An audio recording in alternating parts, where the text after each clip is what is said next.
Hey folks, as you've probably heard by now, Russia has signed agreements with the two separatist groups in eastern Ukraine to recognize them as independent states. Also, Russia has already started moving troops in to those areas to maintain peace.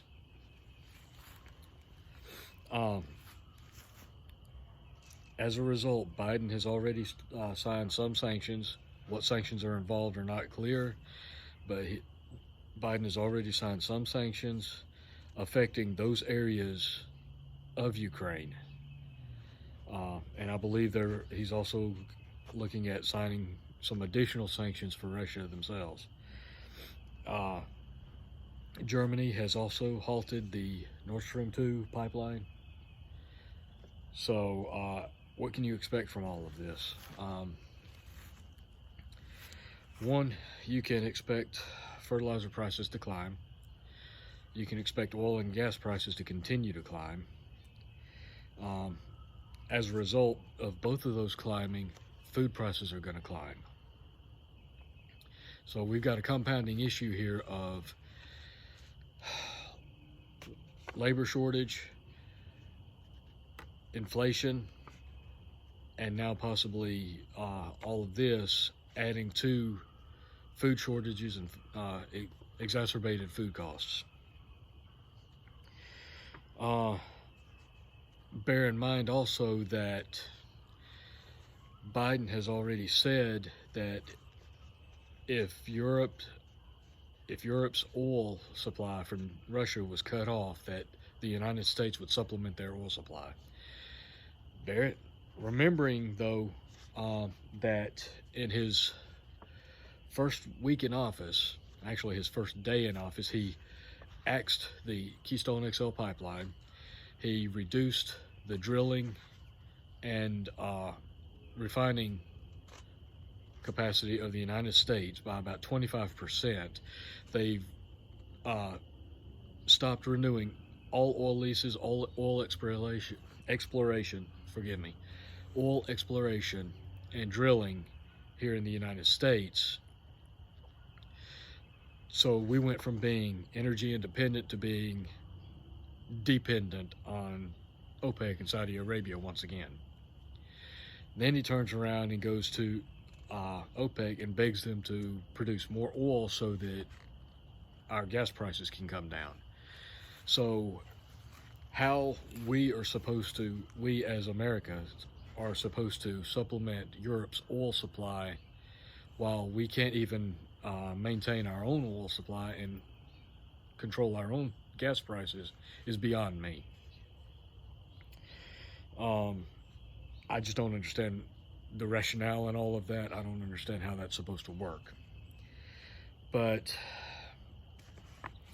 in addition, if we end up sending troops in to Ukraine, not counting airstrikes and supplying weapons and equipment to Ukraine, but if we actually send troops in on ground, you can expect that to compound the problems with the food supply. You can expect ammo prices to continue to go up. That'll add to that issue, and you'll probably even see some more shortages on the ammo. So there's that. So how does this all affect my preps? Well, food and water are my top priorities, as always. With all of these added pressures and new issues, new problems coming up, food and water has got to be the top priority. Prices are going to continue to grow. Somebody shooting over there. You hear that a lot around here, guys. It actually doesn't concern me. It doesn't bother me as much as some of these loud vehicles going down the roads. But anyway,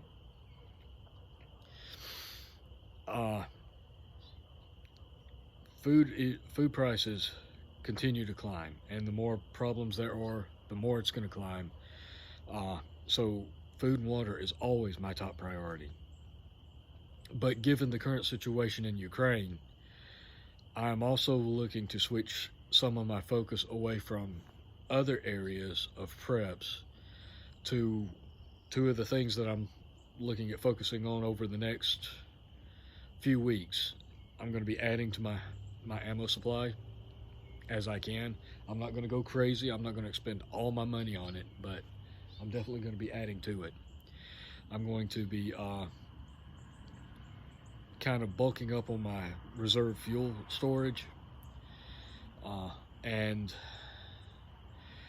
I'll probably be buying a little bit more silver, provided I have the funds to do that. Silver is one of my preps, I won't lie about that, but it comes after everything else.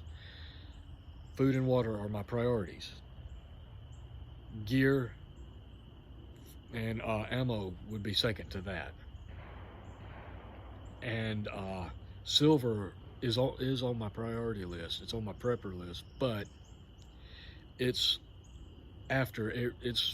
what I focus on when I get everything else in order. So I might buy a little bit here and there, but it's certainly not my primary focus. It's only for what little extra money I have left over. And I do it primarily as a hedge against inflation. So that's, forgive me folks, I got a bug flying around my face here. That's where my priorities lie. As always, you go back to the basics. And for me, like I said, food, water, defense, which would be my ammo. I don't see any need to buy any additional firearms right now. I have basically what I need. There's others I would like, but that's really, really low priority. So what I need to focus on now is bulking up the few areas that I'm lacking in, or working on the areas that I'm really, really weak in, such as my alternative power supply. So those are the things that I'll be looking at, and that's what I'll continue to look at over the next week or so, and work on it as best I can, as I have time and as I have the money to do so.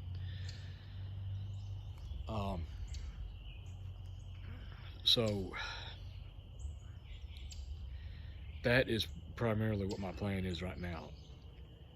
I'm not overly concerned about a crisis in Ukraine. It does have the potential for leading us into World War III. There's no denying that. It has a high level of potential for that. But there's only so much I can do about it. I can't change anything that's going on over there. All I can do is stay aware of what's going on and adjust my prepping and my plans accordingly. And like I said, what I'm doing now is adjusting my preps accordingly for that, as of what I know right now. I'm switching mainly away from food, garden, and working on some side hustles as alternative income. Now that alternative income is getting pushed a little bit further to the side until I can get my fuel reserves, my ammo. I'm going to bulk up that just a little bit more, and then I'm going to probably switch back to trying to build up my alternative income, I should say. Because we all need side hustles, we all need alternative income in case things get really, really bad. So, and that's where my focus has been over the past month or so, is trying to work on that alternative income source. Now I'm switching away from that back to bulking up a few weak areas, and then in a month, 2 weeks to a month, we'll see what the news is, what's happening in the world, and I may need to shift it in a different direction or back to the side hustle, whatever it is. That's where you need to pay attention to what's going on around you, be aware of it, and adjust your plans accordingly. You're not panicking, but you're thinking proactively, as I've said before, and adjusting your plans. Anyway, that's all I've got for right now. I appreciate you guys watching. Like, share, subscribe if you haven't. And I'll catch you guys later. Take care.